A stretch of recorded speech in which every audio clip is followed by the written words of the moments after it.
This is Miss McLemore with AP Statistics, Chapter 1, Introduction to Statistics, Lesson 1.1, Exploring Data. Our objective in this lesson is to be able to organize data into summary tables or a dot plot. You will also be able to understand some basic vocabulary. Speaking of vocabulary, the terms that we're going to be looking at tonight are exploration, cases, variables, distribution, and variability. So, why do we need statistics? Well, this is a world where with all the computer programs and all the storage available, meaning data storage, we are accumulating vast amounts of data. And I can't even begin to tell you how much data we begin to store. Everything collects data. So here's an example. I have an example of a data table. And I know you probably cannot read all the details, but this is one data table, and actually it's not a very big one. It only has 50 data points. And this is an example of a table that has tons of numbers on it, and without some kind of way to organize it, we cannot make any sense of it really. This happens to be the data that was used by Mr. Martin in his case against Westvaco. Westvaco is an engineering firm, and like many firms recently, it has laid off a lot of its employees. And Mr. Martin felt that he was laid off unfairly because of his age.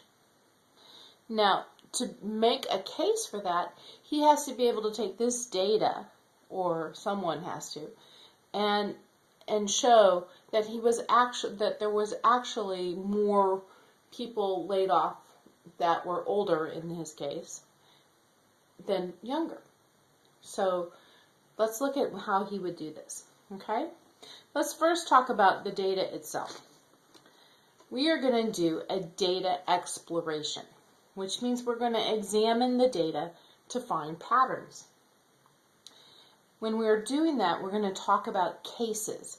And the cases are each subject. For example, here's an engineering clerk. Down here is a design engineer. Here's another design engineer. Each of these people are cases that we're going to look at for our data exploration. We also have variables, and the variables are the characteristics. This particular data table shows us when they were born, when they were hired, and what age they were in 1977, which is, I guess, when they did this round of layoffs. Okay? So those are our variables. Variability, on the other hand, is how much those variables change. For example, over here we have how they are paid. Some people are hourly and some are salaried. Well, there isn't very much variability there. It's one or the other. Whereas their birth date or their age goes from 22 to 69. So there's a pretty large range of variability there. We're also going to look at, although we can't see it from here, the distribution.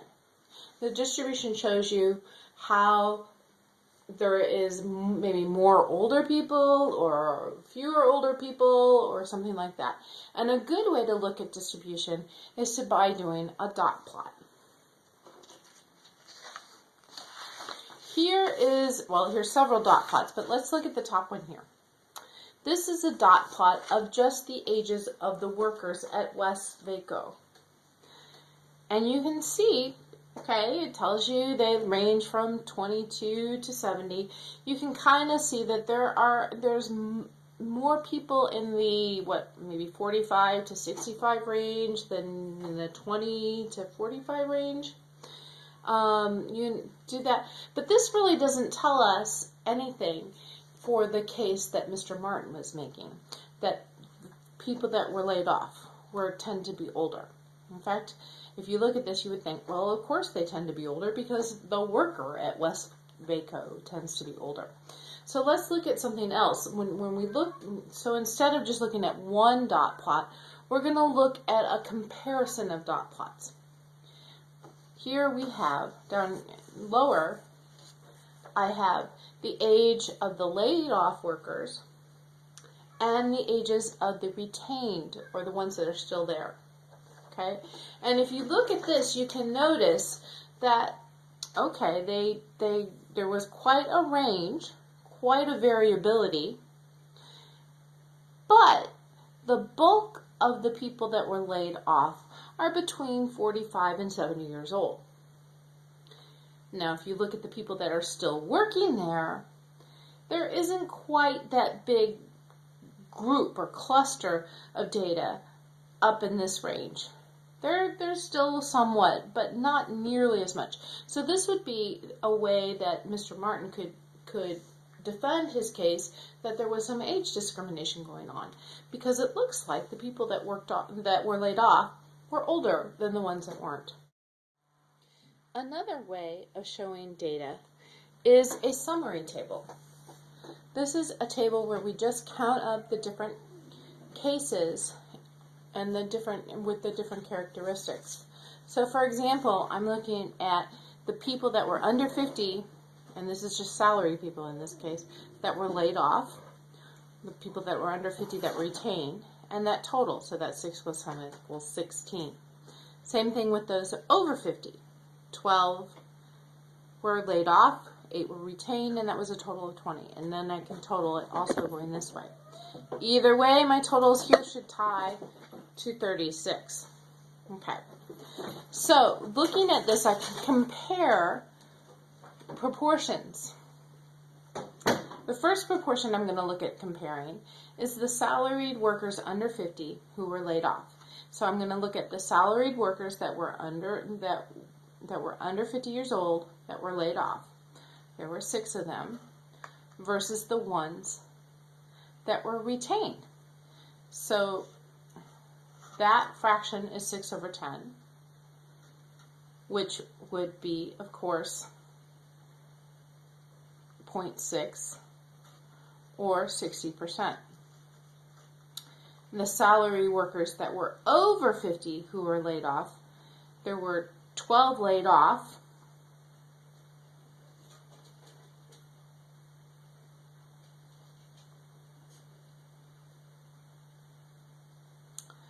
over 8 that were retained, and I get 1.5. So you can see that the proportion of those is greater, and it makes it look like that there is definitely some age discrimination here. So using the summary table is a very good way to be able to come up with some proportions that can either make your case or sometimes not make your case. Okay. So the last thing I want to talk about is doing a dot plot on the TI Plus. And it is possible, TI 84 Plus. It is possible to do a dot plot. Although most of the reviews that I've said that it's just easier to do one by hand or do one in another program. But I will show you what I've done. Okay, let's get rid of this. This is a clear. And we're going to look at stat. Stat will give you several things that you can do. The first one, when it says edit, if you hit enter, it gives you a group of lists. And I have gone and I've listed all the ages. Here are the ages. And I have also gone and listed all the frequencies. So for example, 22 only hit once, 33, and I'm sure you can't read this, so I'll try to get it a little closer to the screen. Hopefully it will focus on this. So for each one, I counted how many times it happened, and that became my list too. So this is my third 55, for example. Okay. Once I did that, I went and graphed this, and I said I wanted a graph that just showed the points. And I also had to do some manipulation with the scale But this shows me, and this happens to be the people that were laid off, that were hourly. And that's what my thing, and this is a dot plot. But as you can see, it's probably a lot of work, and it doesn't make a whole lot of sense, logical sense, so you probably would be better off just using graph paper. See you in class.